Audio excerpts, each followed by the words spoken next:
อันนี้เด่นหัวทางหลังขุดเกี่ยมเห็ดกำแพง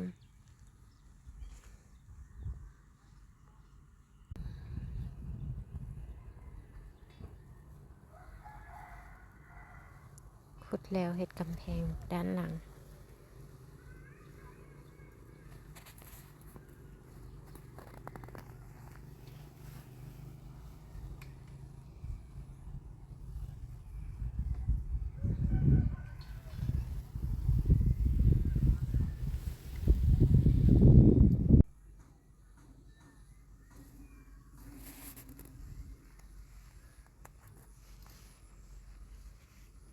นี่ข้าง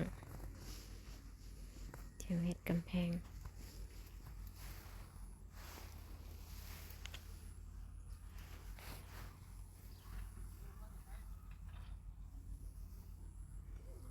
สำเร็จการจกเศร้า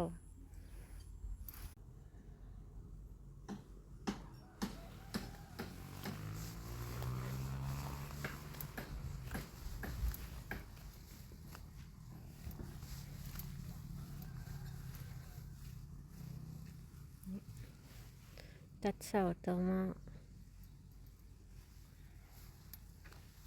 เกี่ยมลงเสา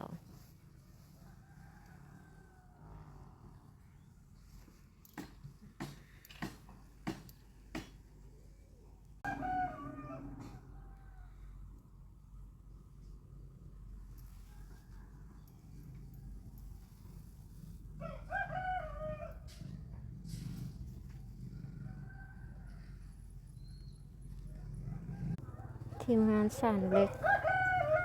ตัดเหล็ก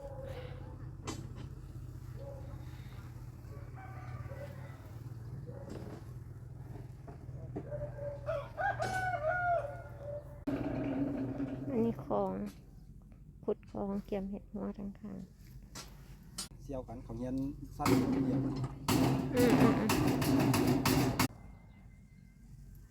ว่าทำมันยังตรงโปงอยู่บนนั้นนะ